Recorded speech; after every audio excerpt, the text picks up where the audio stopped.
program are strictly those of the host, guests, and callers, and not necessarily those of this station, its staff, management, or sponsors. Welcome to Trento Vision, where bad ideas get pulverized and the truth will set you free. Trento Vision is hosted by Tom Trento. Tom can be reached at 561-319-5533 or Tom at TrentoVision.tv. Listen and watch every weekday from 3 to 6 p.m. on AM 1470 WNN and TrentoVision.tv. Now, let's get a peek at Tom's view of the world. Here's Tom Trento. Okay, here's Tom Trento right here. Here's Tom Trento. Good. Check. Mic check. Everything's good. Okay. Check. Okay. Check. 1 2 1 2. Check. Joe, no chicken soup for you today. Sorry. CJ was going to bring you the chicken soup, but do you see CJ? No. So we have a sick CJ, a sick Joe. What is going on? I'm going to get my flu shot. Yeah, really. In fact, I was planning on doing that today. I think everybody should get it, except those who are opposed to flu shots. Then you shouldn't get it. I don't even know where to start. I mean, we do a lot of preparation here at the Trento Vision Show for the sake of our viewing and listening audience on TrentoVision.tv here at 3 minutes. 3 minutes. Count them. 1, 2, 3. But the operative word for the day, 4. It just turned to 4. 4 is the operative word of the day. It's 3:04 because our wonderful president is 4 playing golf today, squeezing another day in nice weather in Washington, while his buddy, President Mohammed Morsi, runs away from his palace in Egypt. I mean, you cannot make this stuff up. A week ago, Morsi was walking on the Red Sea, parting the Red Sea, an Egyptian parting the Red Sea. But as the biblical story goes, the Egyptians, the Pharaoh, fell into the water and was consumed by it. Meet our new peace partners? Oh, man. He stormed through the Sinai on his camel, his super camel, and met with Hillary on her camel, and they solved Israel's problems. Then he went back to Israel. Mohammed Morsi, the president, declared himself Pharaoh. That was a week ago. And just now, breaking news for those of you who do not know, you're listening on WNN 1470. President Morsi had to run out of the back door of the presidential palace, jump in a car, and escape the crowds that are banging on the front door to get to him. Oh, my God. This is it's not unbelievable. I mean, if anybody would listen to us, we were telling you about this kind of stuff. But he's gone, man. He took off and went home. Like they don't know where he lives, right? Right. So in any event, it's what we call here at Trento Vision today a target-rich environment. We can look at Israel and all the stuff that's going on there, and we will. In our second hour, we have one of our guys on the ground, David B, not David D. D is in Delta, but B is in Bravo, David Bravo. We have him reporting, Skyping in live, giving us an on-the-ground report of, this is hour 2. We're in the first hour here. Don't go anywhere. Hour 2, we have David B. Skyping in. He was there when the South was getting pounded by the Qassam rockets. So he's going to tell us a little bit about that. He's going to tell us a little bit about what it was like for the ceasefire, what it was like, what it feels like in Israel to have 138 nations turn against you and 179 if you add them all together, those who voted against Israel and those who abstained. It's going to tell you what it feels like there, what it feels like since Bibi Netanyahu said, screw you guys, we're going to go build 18 billion homes all over the place. And you know what? Just get used to being an occupied. You want to be occupied, you're going to be occupied now. I'm going to show you what occupation is like. It's in the right of the frame. But and then in the second hour, That's the first hour. I'm sorry, I'm confusing things here. It's David first hour, B is right. coming in the first hour. I'll be here in a little bit. Dave's got an interesting. We're hoping we get the video for this, but he's Oh, the update. Yeah. What is it? He's talking about they're actually launching rockets from UN trucks with Muslim Brotherhood symbols on the side. He says they actually have video of that. He saw it In Syria. That's in Syria. Yeah. Yeah, in Syria. So Dave Bravo, not Dave Delta, who's down here in Florida. Dave Bravo is trying to get video. Mm-hmm. They're UN trucks. UN trucks with Muslim Brotherhood logos on the side, launching Those rockets. rocket launchers. So he said he saw it on the Arabic channels, and he. Should I answer this? Yeah, Who let's is it? answer it. Who is it? Phone is, I don't know. Phone is ringing. Hello. I can't hear. I got this thing in my ear. Hello. Oh, okay. I am live on the air. You are live on the air now too. Probably not a good time to have a conversation, but we do want you Thursday, the 4 to 5 hour. All right, and I'll call you later on to give you the details. All right, thanks. Bye bye. Okay. That's our new friend Rabbi Eli Kavon from the other night. Oh, he's excellent. He's excellent. We've been missing each other, and our producer CJ is not feeling up to par, so we don't have Yeah, her here. he's done full circle on this issue. I mean, he started out very to the left and come all. yeah. But great guy though, great guy. I mean, hey, you know what?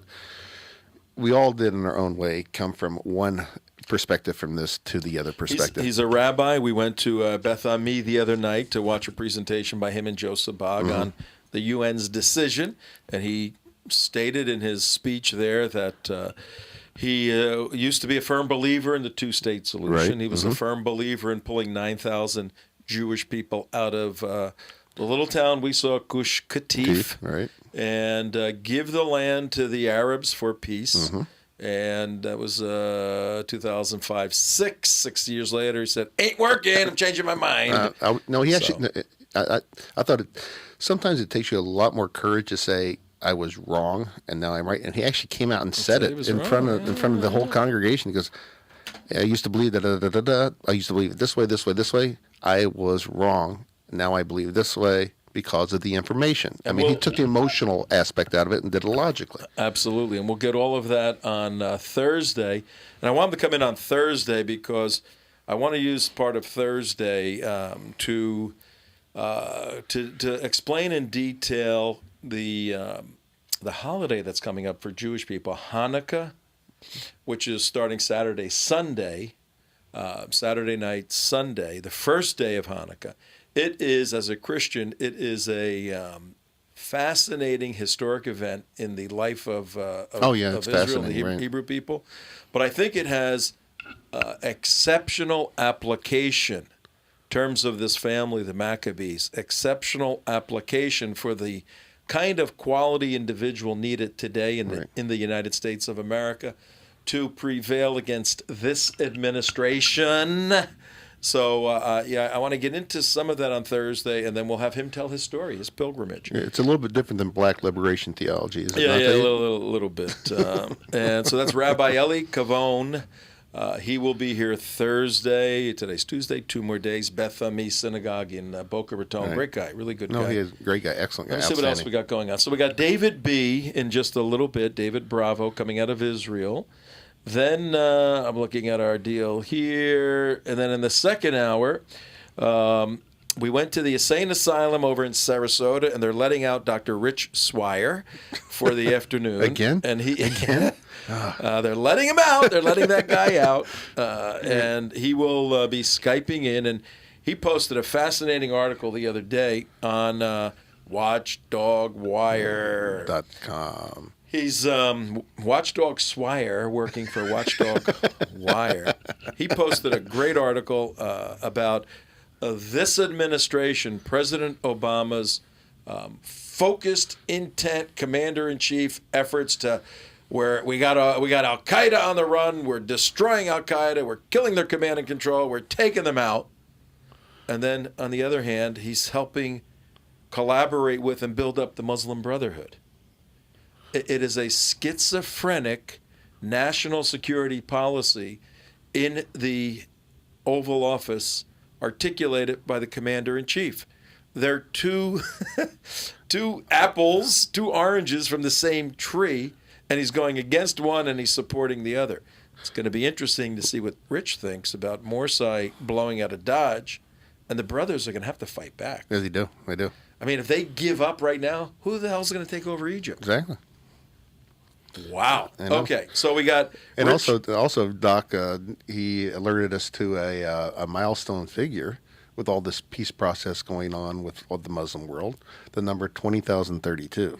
Let's hold that 20,000. Think about it. Two numbers today. 4, the golf course 4, where the president is right now. Is he there now, Mike? No. When did he play? Oh, he played. Oh, he played yesterday. Actually, he was actually out in the links with his buddy Bill, and they were actually Bill. William Jefferson. Give me a break. Who did he play golf with yesterday? Wild Bill Jefferson Clinton. You gotta be kidding me. Oh, there We look have at the that. photo on the screen. Oh Yeah, my photo. God! You have got to be kidding. Yeah. They got to be laughing all the way to the They clubhouse. do. We are screwing America, and our peasants keep voting for us. Yeah. Unbelievable. Hey, Bill, you keep quiet about this whole stuff going on. Have Hillary keep quiet about this whole Benghazi stuff, and I'll be behind you in 2016. Unbelievable. You know, these guys view Americans as peasants. They view the voters who vote for them as peasants. And a peasant is a sort of an illiterate, not highly educated, kind of a earthy type, redneck kind of person. And they're elitists. They both went to these fancy-dancy schools. They became president of their class, president of this, president of that. They have such disdain for their peasants. Now that's the non-academic or the dumb people that Right. vote for them. Republicans but in you there. have highly intelligent Jewish people, Christian people that also support and vote for these guys. They view them as intellectual peasants or moral peasants. They believe they, being Clinton and Obama, believe they're morally superior. That's interesting. Morally superior to the intelligent voters who voted for them. And but there's still disdain because they're running their own scam and the world is buying. But we don't buy it here on TrentoVision.tv. Our job now is to be the expose machine of the Obama administration, in particular as it relates to national security issues, because we got ourselves a problem, folks. Egypt is ring of fire. You got that one, Mike? Egypt is. You got that thing? No. Was I actually supposed to have that? Yes, Well, yes. I mean, these things come to my mind. I mean, the real live studios. I mean, they're just there. I They got know. buttons and all that stuff. It's our highly paid salary that you Yes, give it's us, Tom. the- That's yes. the reason the quality is so superior here. We have a national security problem. I'll start over, Mike. No. No. Hang on. I got to give you the lead in. You gotta be kidding me. No. You got to cue it up to the one part. We got 15 seconds. Okay. Okay. Go ahead, play it. All right. Let me cue it up. I'll go over again. Rewind the tape. We got a national security problem, folks, on our hands. Egypt is. What? Do you honestly think it's that easy? Yes, he does. Yes, he does, Mike. In the he big does. studios. He actually does. In He the actually big does. studios where I work, they just push a button. It says Ring of Fire. You push the button. Hours of prep, and they also have licensing that they can do that stuff. Okay. You know. All right, anyway, it sounded good in my head when I was thinking about it. All right, so we have that going on, Rich, in the second hour. In the third hour, we have our own Mark, J. Mark here, right here. My The co-host embodied on the voice. other The side. embodied voice today. Yes, the disembodied voice has a body. And A very large body, but it used to be larger. Mine is mine. 2 or 3 pounds I've dropped. The formula is very easy for me. I eat cereal in the morning. I go to the gym. I'm at the gym at 5 a.m. I'm there for about an hour, and I work on the machines for about a half hour. The rest of the time I'm smoking a cigar. I'm there for about an hour, and then I eat a little cereal, and then CJ brings you cookies. and I go. We stop at Einstein's, and a new sandwich I like, and that's it. Then I dabble here a little bit. But if I do not eat dinner or pick or all that kind of junk at night, I lose a pound a day. I think at the level I'm at right now, the fat level. But I just love. I'm Italian. I love eating. I love going in the refrigerator and taking stuff out and eating and cutting it up in a piece of cheese and salami. Oh, That's going to get much easier here coming Christmas time too. But I have these beautiful suits. I don't wear suits that much anymore. I have these beautiful, beautiful Armani and Versace and Valentino. I really have all these wonderful suits from another world, another life I used to lifetime. live in. I can't quite get into them these days, though, but I'm going to.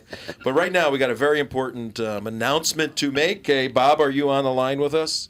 Yeah, hi, Tom. How are you? Good, pretty good. Bob Kuhnstar, good friend. The Guy was standing on the street corner with me down at Broward and 3rd the other day. Yeah, I would say you were standing with him. Bob is he takes the lead on these corners. And Shalom International, you have been on how many corners, demonstrations, protests in the past couple of years, Bob? Today will be 584. Okay, you're a sick puppy, let me tell you. You're demented. You are. Don't you have a life? I mean, what is your life, Bob? Actually, I spent a lot of time in my garden today calming down from my last nerve from all of this.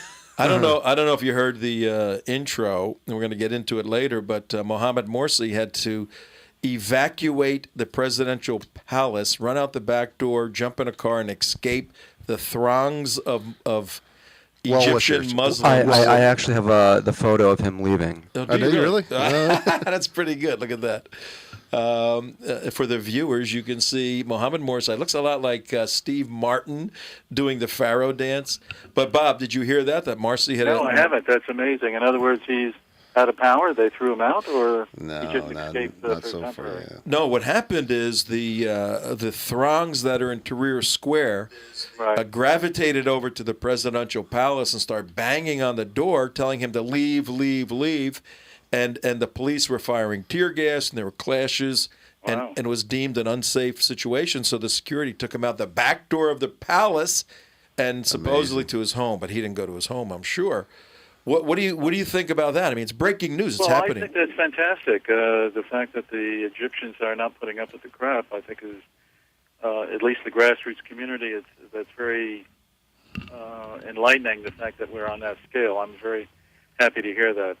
I would also suggest that the situation is pretty dire from what I see happening in the Muslim world, especially what's happened from the UN vote. And not just against Israel, but how it affects us as well, because I see this as that this is an extremely dangerous situation that's affecting all of us. What's happened is that the Muslim extremists have gained a super foothold on a scale that we've never seen before, and the result of this could be absolutely catastrophic if we give in on any level at this point. So I'm glad to hear that something is moving in a different direction in Egypt, because that shows you that not everybody is crazy. On the other hand, there are plenty of them that we have to deal with, and I'm just very concerned that if we don't wake up and realize the danger that we're in right now, we could fall into a terrible trap. So I hope we'll take at least the same responsibilities as what's going on with the Egyptians against Morsi, that will deal with the UN Nazis that just did this terrible vote and are putting pressure not just on Israel. And part of that vote really was against the U.S. For everybody who hates the U.S. and they see the U.S. as our ally, of course, Obama immediately caved into the Islamic Nazis and is saying, don't build in your homeland, don't build in your holy land. After all, we don't have any respect for your religion to begin with, and you have to divide Jerusalem, that's been Jewish for 3,000 years, and divide Judea and Samaria and the Holy Land that God gave us. And came from the League of Nations, and after 5 Arab wars and 2 intifadas, you have to give that up and also give it to the very people who were aligned with Hitler and danced in the streets after 9/11. So we've come up with a different strategy here. We feel we have to go on the offense on a major scale, which is not to fund any more U.S. dollars to Morsi in Egypt or to the PA, and not to fund the United Nations of these Nazi sympathizers who play this very, very dirty game and are sitting there voting for and supporting the very people who want all of us dead. I mean, none of this makes any sense. This is complete insanity of anything I've ever seen. But at the same time, I feel like, Israel and the U.S., get out of the UN. Why don't you form your own League of Nations, your own group of people actually like you? What do we have to sit there and cocky around with these people who hate us, take our money and run, and every vote there, including over 600 of them, is anti-Israel, anti-Israel, anti-Israel. Meanwhile, they do nothing about anything else. There's 40,000 dead in Syria and 500,000 refugees. Has the UN opened up their mouth to do anything? Have they even passed one resolution? Iran's on the verge of getting its nukes it's going to use against Israel and the West. Has the UN done anything to stop it? Countries like the Congo, with 5 million dead over there, and they don't open up their mouth except to vote against Israel. I mean, you could go on and on with the insanity happening around the planet. Everything that the UN has done against Israel. So what's the point of having a UN if all of it's there is just to be anti-Jewish and anti our Jewish God and anti-Israel and anti-Semitic and anti-anti?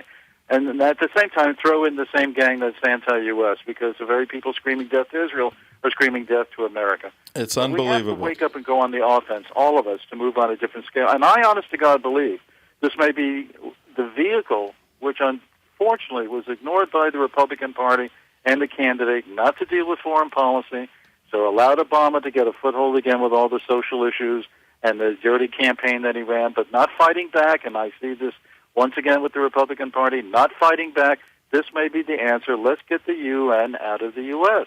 Let's stop funding this gang. Let's tell them, you're so happy with the people you just voted for, or these Islamic Nazis. By the way, France, why don't you take them? You love them so much. Exactly. Sweden, Denmark, why don't you take them? You love them so much. Or in other words, why do you leave them in the refugee camps? Why don't you take them? You love them so much. And by the way, why don't you move the UN over to Gaza and be happy and done with it already? Enough is enough. You know what I mean? Yeah, we know what you We're all mean. gonna wake up and say, you know what? This is what I want for Christmas. I've had enough.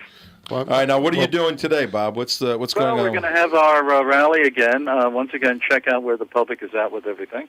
And we'll be on the corner of Broward Boulevard and 3rd Avenue. And all of this is to not only make our own declarations here, but set into motion, the 3rd anniversary is coming up when we had the 300 Muslims screaming Jews into the ovens. And, of course, a couple of weeks ago, they changed their course. Now it was Jews into the sea.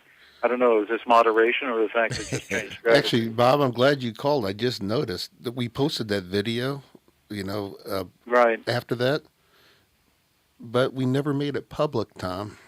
What video? The one at Broward and 3rd, What do you mean?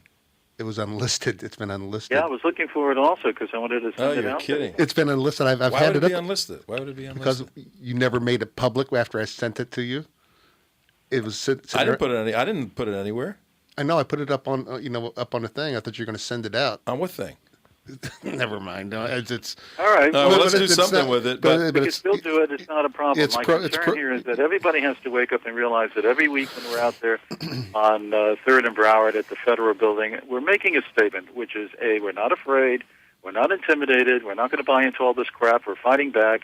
And everybody needs to know that these are not only issues that represent the Jewish community and Israel, but all of us. Mike. America, we have to understand something, that what happened at the United Nations the other day was a foothold by the extremists to come after everybody.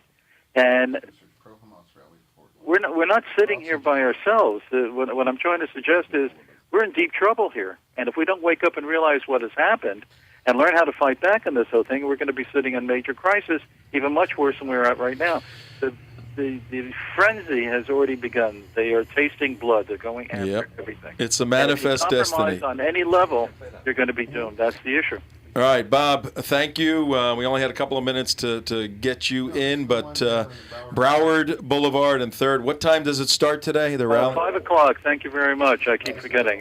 We're there every Tuesday at 5, and we'll be there for a couple of hours. And come by, say hello, and see for yourself what we're talking about. The public is on our side. Bob, I got one bit of bad news for you, okay? Oh, no. What happened? You're 1 year older than you think because you said it was the 3rd anniversary. Oh, we're 4 years It's old. 4 years, man. It was December 30th, 2008, and Oh, my the God. two people that shot the video are in this room right now. It's my fault. We, Okay. Well, we shows you I've you know, lost my mind it's completely. 4 years, man. We're Yeah, who could remember all this? a little more gray, a little more wisdom, but a lot more fight. So Yes, and not only that, a lot more gray hairs. yeah. Hey, you take care, Bob Kuntz, Shalom International, and you're doing the Lord's work out there, my man. Take care. All right, guys. Thanks All so right. much. I appreciate Bye-bye. it. We'll see you soon. See you. Bye bye. All right, bud. Bob Kunst, good man on the corner of Broward and Third, taking a stand. He's really an interesting guy. I mean, No, he is. he's a Democrat. I think he's an independent now, but he's been a Democrat, a big Hillary supporter all his life, and then he just has gone crazy over Yep, over the exactly. need to wake Americans up to the horror of what's going on. But another crazy good guy who we forgot to mention early on is Peter Feynman. Why don't you tell the people a little bit about Peter? Peter, an outstanding person, very intelligent, written 2 books, the latest being Kant's Critique of Pure Reason. I think he wrote that one. a outstanding lawyer, calling for his services. He's never lost a case, has he? I think that's liable. If you actually said that, I think that's liable. I think he may have lost one or two, but it's No, not no, really but- losing. Yeah. He came in second. He came in Come second on, in the but- trial. Yeah, but you know? but his win to loss ratio is Yes. outstanding. Racing cars. Racing, right. When I raced in The Next Nightmare. That's his book. The Next Nightmare. The thing was second place. You figure, Mm-hmm. 30, 40 cars, you come in second place. It's really the first loser. Is what everybody used to say. Yeah, second's the first loser. So yeah, Peter Feynman. If you need an attorney, or you want to talk to an attorney, or you want to learn about an attorney, Feynman, F-E-A-M-A-N, FeynmanLaw.com. Peter's our friend. He's an academic. He's an intellectual. He's a regular guy. He's a phenomenal speaker. He speaks all over the United States, and he's also a committee man. The national committee man for the state of Florida. That's actually a very prestigious position. And Elected unanimously in all 67 counties. You in were fact, there. I was actually there. I watched his election, and he actually ran unopposed because It was Peter. They're not going to run against Peter Feynman. They know everybody better just than backed off. No, they actually had ballot, and the guy just said, just I'm removing my name from the whole thing. So Okay. just backed off. And the deposit of the money in the guy's Swiss bank account probably had nothing to do with it. So Peter Feynman, FeynmanLaw.com, good man. If you need Great any man. sort of legal information or legal assistance. And I also want to mention right now, too, the Tea Party Tribune. Tim Saletti, has he sent us a contact yet, Tim Saletti? No. Okay, if you need a website developed, TLS Solutions, and we've been using him for years. He's actually expanding TLS Solutions, but contact Tom at TrentoVision.tv. We'll get you in touch with a great guy. I'll give you the Trento Vision discount. I think it's 100% discount or something. Now, he'll take care of you, and he also publishes TeaPartyTribune.com. For those of you interested in Tea Party news and conservative news and views and analysis and insight, TeaPartyTribune.com. For those of you interested in the emails I get, before we bring on David Bravo from Israel, I have a bunch of emails here I'm going to read throughout the show today. There's Tea Party Tribune. And I sent out, the United West sent out a little kind of a thought-provoking email yesterday with a 3-minute video, I think it was, 3 minutes. And it was designed as a fundraiser, but thought-provoking piece.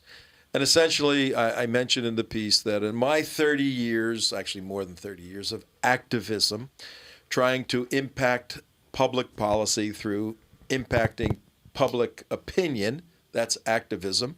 You try to change the way the country works by changing the way people think, and you do that in an activistic way. Some countries, totalitarian, do that with weapons. Some people do it with words. We use words and persuasion and logic, try to have them see the brighter path. But I mentioned yesterday that in all my years I've learned two things. One, God exists. I've learned that. And number two, that America is a phenomenal country, a great country, a fabulous country. Well, I got this email yesterday. I'll read it to you. Tom, while I greatly admire and respect and appreciate your determination, so far so good, okay? I have not seen anything that will be effective on your organization's part to even slow down. Oh, no, this is not the one I wanted to do yet. No, okay. This is a good one, too. I'm going to read this one later, but the other one made more sense. Here it is. Dear Mr. Trento, and I'm not going to read the names of this, though this one is from Bill Clinton. No. Dear Mr. Trento, I've admired and appreciated your efforts against the threat of Islam and Sharia. And I am in total agreement with you that we should defend the U.S. Constitution, defend the state of Israel, and defeat jihad. So Right. far, so good? Good. 100%. Check. Boom, check. Okay, here we go. But there's always the hidden Oh, but. here we go. But as for fighting against Islam, one cannot fight one form of insanity, Islam in parentheses, with another form of insanity, Christianity in parentheses. Faith is not the wonderful thing that so many have come to believe it is. Faith is nothing but belief in lies. And all religions should be left in the distant past with the ignorance that spawned them. There is no God, and America is no longer great. There is not, nor there has ever been, a shred of proof or evidence for the existence of God, or any supernatural being. I'm sort of emphasizing the way I think this guy read it. And, like it or not, America has gone the way of the Roman Empire and destroyed itself from within. That you would embarrass yourself by stating that he's talking about me, that you believe that a mythical being is real. This is the guy that said, I admire and appreciate it. That you would embarrass yourself, that it's real, that America is still a great country is both surprising and very disappointing. Right. This guy is manic depressive. To win the battle against Islam, we need to have both feet firmly planted in reality, Tom Trento, not one foot in reality and the other in Disneyland. Thank you very much. Love your work, love what you do. Love Sincerely. Mr. X. Whoa, what do you think of that one? That's like reading Being in Time, Heidegger. Like that guy, he's somewhere else. Yeah. Yeah. I appreciate it. Thanks a lot. Thanks for the critique. Yeah. I admire your Hey, look, passion and enthusiasm. I take all this Yeah, stuff there you go. seriously, Okay. and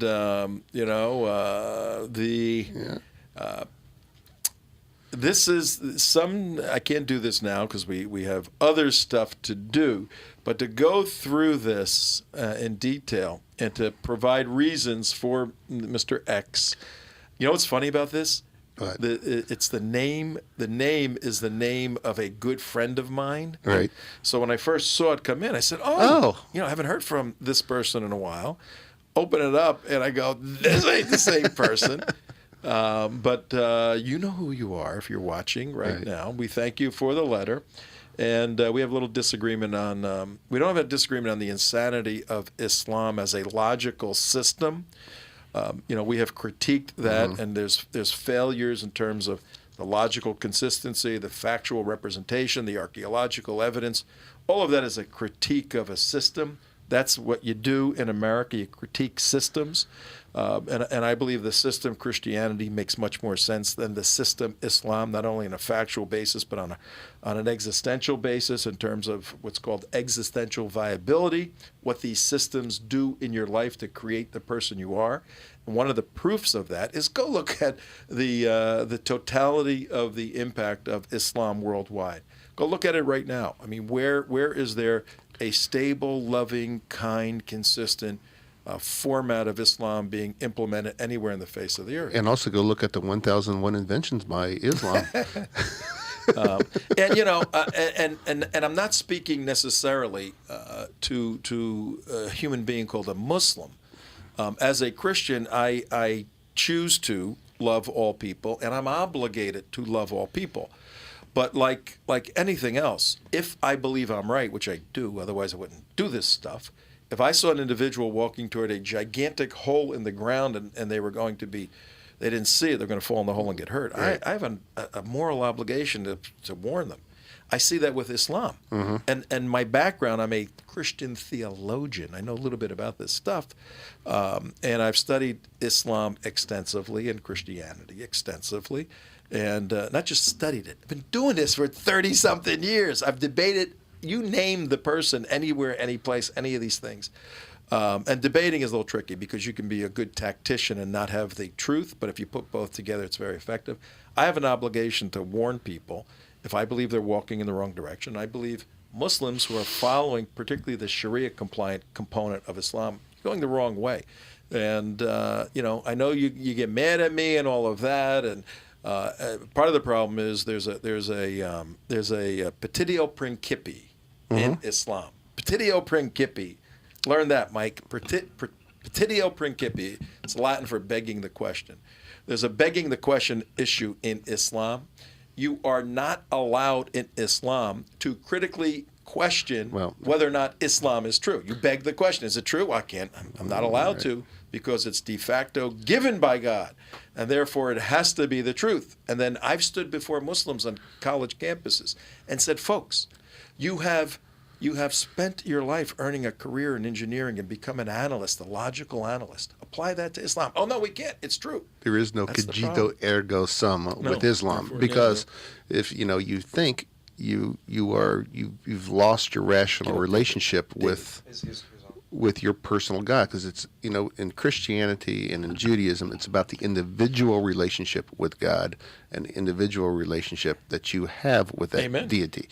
And in Islam, there is no individual thought, it's a group think. The first commandment in Islam is thou shalt not think, because if you don't think, you just react and do. And now, if you disagree with it, I have to move ahead for David here, but I want to pursue that later.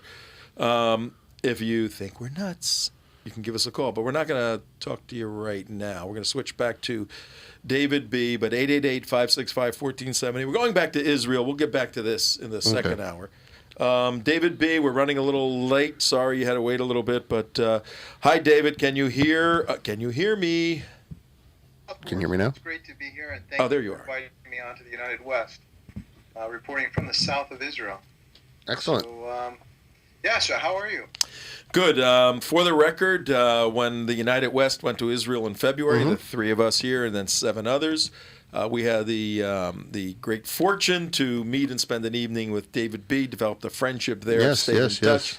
And as things worked out, David, we are doing our show in America, WNN 1470, TrentoVision.tv at 39 minutes past the hour. We can download the app on iHeartRadio. Yep, and WNN. I wanted to get you giving us a report on the South. You lived through some of the bombings. Your thoughts on Morsi, your thoughts on the ceasefire, your thoughts on the UN vote. So let's start out. Tell us a little bit about who you are and what you do. Well, sure. My full name is Paris David Blumenthal, and I had moved to Israel a few years ago, made Aliyah with the whole family, and we moved to the south, and we've been in the midst of the altercations and the clashes between Gaza and Israel.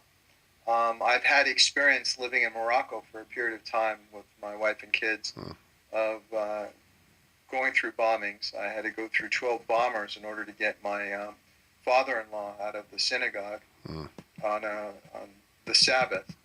And seeing body parts strewn all over the place, which we're very fortunate it wasn't any of the innocent citizens, it was the terrorists. I have experienced seeing it close up. And then and having to deal with that, and then also I have a martial arts background for decades. It was the former United States national champion in the sport aspect of karate. So it kind of basically prepared me mentally for what I had seen, and then what we had to go through. And it's not easy for my wife and of course my kids to go through the amount of rockets that were sent over to our side of the border, which I was kind of taken aback when President Obama called Hamas shooting missiles into the territory. Just to make it clear, it's the borders of Israel. Israel is a country, not a territory or a province. But just wanted to make that clear and clear that for the record. But it was an experience. I mean, you're going down something different from living in the United States. You hear the sirens go off. You've got to go to the Mamad or the bomb shelter. And your kids are in there, and we've made a bed in there, and we have a TV and a radio and everything to hear what's going on. And you're in there, and you can hear the thuds down. It's kind of like an earthquake in a way. You hear the thuds of the missiles either hitting an object or hitting the ground. And we were very fortunate, Bezrat Hashem, meaning thank God in Hebrew, that many of the missiles did not hit their target. And so it was a set of circumstances that was not easy to live under for anybody. Now, what did you do, David? David, what did you? A siren or a high-pitched sound. You know, you're on call. You're ready to go to the miklat or the mamad, or the bomb shelter. Hey, David, what was? Now you went through the 8 days of the bombing. I mean, did you maintain your normal job and your wife and your kids in school, or what was the day like? Well, that's a very good question. And Tom, I just want to say I'm a big fan of you and your staff and what you're doing on the show and helping opening up a lot of people in America's eyes to what's going on, the extremism of Islam and what it's doing. And here's a good example of what I had to go through. Basically, the schools we knew, I was supposed to teach that evening karate. I teach in a community center in the evenings. And that evening, we had to cancel class because we had a lot of rocket attacks, and we happened to, Israel made a hit on Jabari, the second in command. That evening, we knew that they were going to have reprisals. So we had to close down the community center. All the schools were not going to have school the next day because we knew it was going to happen. They had an open target on him. He had led quite a few attacks, and Israel took the opportunity of taking him out, weakening the Hamas leadership. And so from there also so we rushed home and made sure that we were lucky there was nothing that happened that evening, but the next morning the barrage began. And all the schools are closed. Some of the shops are open, grocery stores are open, and as soon as the missile attacks are over, in between, people are going about doing what they can do. Some people went to work.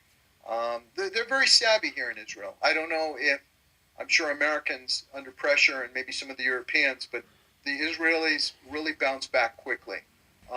They go back, they're not going to let anything stop them, and they keep on doing what they're supposed to be doing. All right, now you, David, you lived where, in the United States? I lived in California, Los Angeles area. Okay, and The Ali, majority of my life, I was born in New York, and parents brought me over as a young child and grew up there and was married for a number of years there.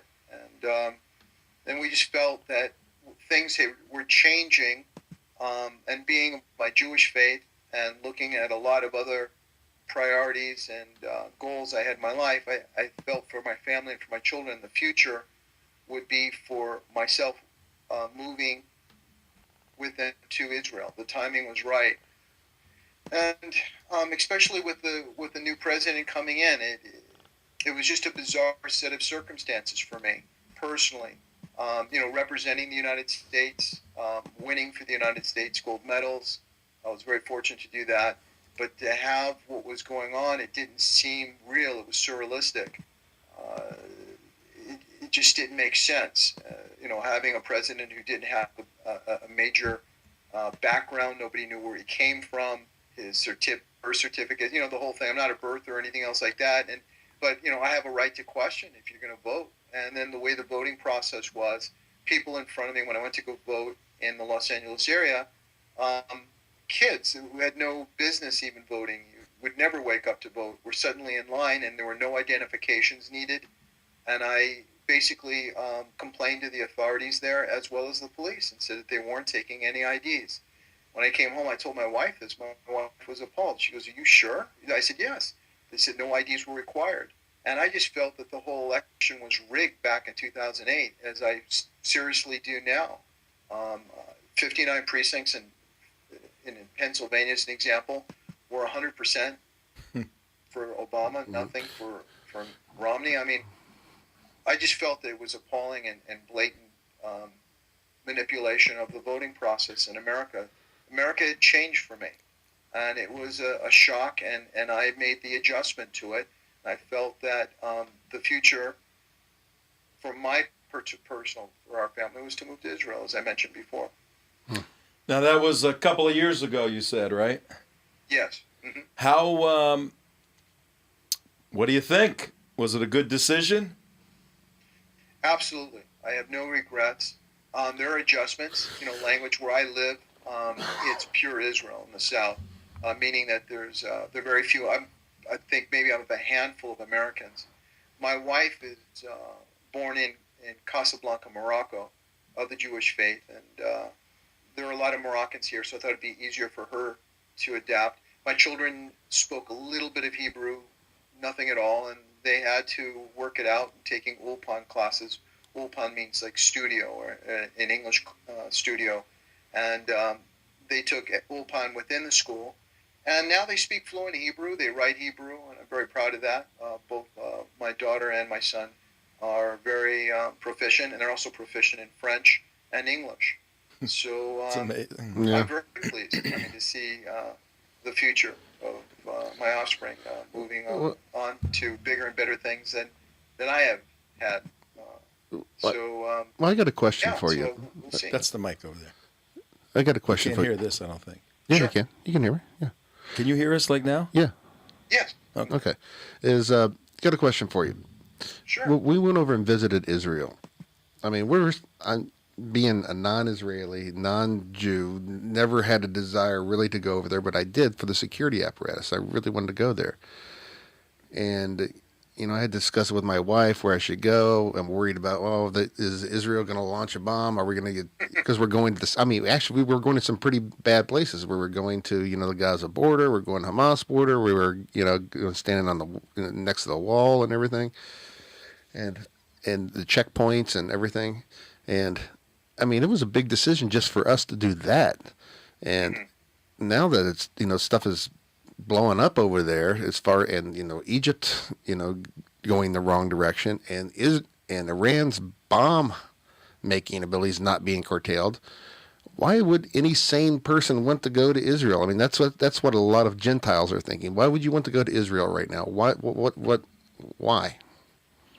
Well, security-wise, other than the missiles, let me give you some interesting facts, and then we should also discuss, we get an opportunity about the building of homes in Israel, the 3,000 homes that have created a stir in the Western world for no reason at all. But it is a different change. The quality of life, I feel, is very good here. The cost of living in certain things are higher than others than in America, but you live simpler. You don't need as many cars. Everything is closer in most cases. It's a small country. The people are very warm, friendly, and I find it's very family-oriented where we live, as most of Israel is. And I just didn't find that in Los Angeles. Los Right. Angeles being, Tinseltown, and much different than other parts of the country than where you live. It's people tend to be a little bit more superficial. Here they're definitely more down to earth, more relaxed, and I really enjoy living in Israel. I'm very proud of my people here, and I'm proud of all the Americans and all the Christians and all the good Islamists who support Israel. There are some, and I want to thank everybody who supports Israel. We're a tiny nation, surrounded by a lot of Islamic extremists, and we're going to survive, and we will make it. The future, if you've ever heard of the book called The Startup Nation, a fantastic book, and basically Steve Jobs and Bill Gates say the future definitely is in Israel. The high-tech industry, everybody comes here. The brilliant minds in terms of developing high-tech are amazing here. Remember, they didn't have any oil or gas until recently. We made some discoveries. But to have a GDP of over $220 billion a year for a small country is amazing. Just to give you an example of our neighbor who has had almost as much time to develop themselves in Gaza and on what they call the West Bank, their GDP is 694,000. Well, I'll give you the exact number. It is, excuse me, it's $1.87 billion. Can you believe that? Their GDP is $1.87 billion with 4 million people. We have 7.1 million, including Arabs, and we have $219 billion. So we definitely are very much more productive. And give you some more numbers, just interesting little facts and tidbits for your audience. We have unemployment at approximately hovering around 6%, 5.8 to 6%, while on the West Bank they have 23.6% unemployment and 43% in Gaza. And that's because of the extremist groups, and they're not doing anything constructive to stimulate their economy. Many of the Palestinians come over here and build, and in other words, where I live, right across the street, Palestinians are building the homes. And the 3,000 homes that everybody's making a big stink actually help employ Palestinians, which they don't discuss or mention. Otherwise, they'd be out of work. And actually, the Palestinians over there are probably happy to have the jobs. They're like, oh, good, come on in. More settlements, more jobs. We can have money. We don't have to blow up things now. You know? You're correct. A lot of them do. I mean, the ones that live in Israel are making a very good living. They're very pleased to be here. And there's some who make it very clear that they're here. But you have to remember, the laws and the rules of living within their community are much more different than what we're used to, especially being on the western side. For instance, if an Arab sells their home, be it in Tel Aviv or anywhere in Israel, there are Arabs who live in Tel Aviv. People don't even know that Palestinians live comfortably there. If they sell a home